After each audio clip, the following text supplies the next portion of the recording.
In this video slideshow, we're going to learn how to calculate 95% confidence intervals for proportions. Just a bit of revision. In previous weeks, you will have learned how to manually calculate the 95% confidence interval for the number of successes when you've got a binary variable. Remember, you've got trials or sample size, and you've got number of successes, which is the number that had a 1 as opposed to a 0 code. Now, you could also have done, but you didn't, the confidence interval for the proportion of successes. In that case, you'd use this other formula down below here, rather than the one up top. It's just P times Q over N under the square root sign. That will give you the proportion of successes, and this is the one that you get in Stata.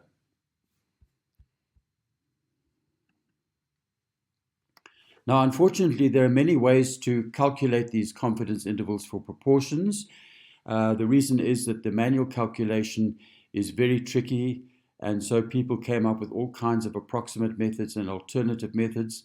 The problem with the normal method, normal approximation method that you learned about in previous weeks, is that it can sometimes give you limits that are less than 0 or greater than 1.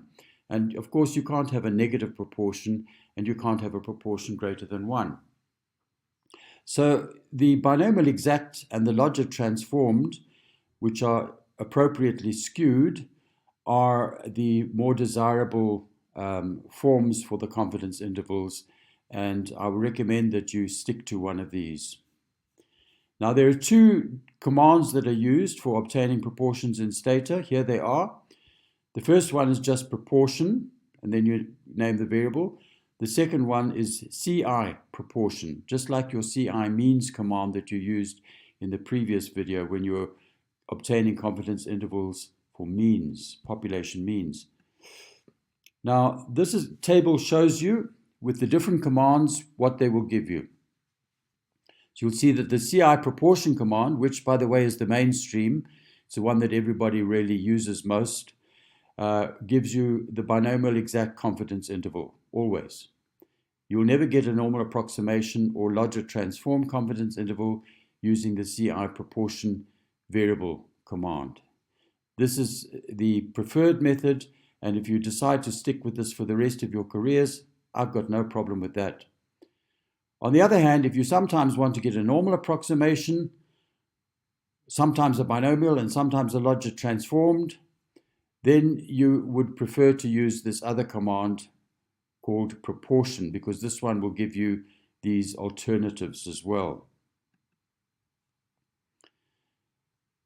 With the CI proportion command, which is the mainstream, remember, this is how you do it. You type in CI proportion variable, and then after the comma level if you want something other than the 95%. Otherwise, you can omit this green bit. This is very analogous to the CI means variable command that you used in the previous video. Now, in this example, we're using lockdown, which is a binary variable. 1 means you're under lockdown, 0 means not under lockdown. We've used lockdown, so the command would simply be CI proportion lockdown. Now, if you didn't have the data entered, but you knew the number of trials and you knew the proportion in your sample that had a 1, in other words, P, you knew that, then you could have done the CI-I. Remember that second I stands for immediate.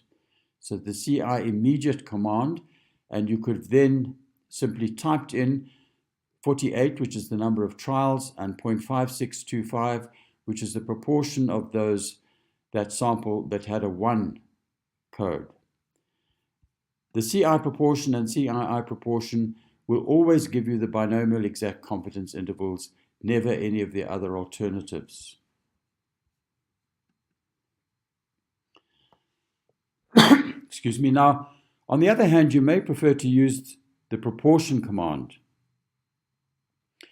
This proportion command, you're able to specify the type of CI that you want. So that's the big difference between this and the CI proportion command that we've already met. So here you put down If you wanted the binomial exact confidence interval, you would type proportion, lockdown, comma, CI type. CI type stands for confidence interval type. And in brackets, you put exact. Notice there's no space between CI type and the bracket and exact and so on. It's all typed in one long row. On the other hand, if you put CI type normal, it will give you the normal approximation confidence interval. And if you just type proportion lockdown and you leave out the CI type, it will give you the default. And the default happens to be the logit transformed confidence interval, which is also a very nice alternative to use. Now, unfortunately, there's no immediate command for proportion. So you have to have the data entered into Stata in order to use this command. I've just calculated the confidence interval for the lockdown variable. The mean, remember, or the proportion was 0.5625. Sample size was 48.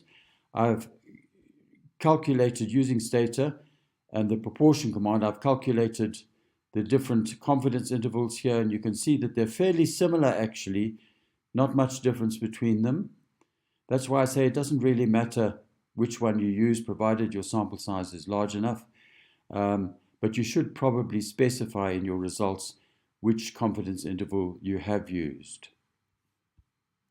Now, I'm not going to demonstrate the use of Stata for calculating the proportions. You're going to practice this with the exercise that follows. We've given you a PDF copy of the slides, so you're going to actually learn how to use Stata by following the instructions in the slides and performing the exercises. Thank you.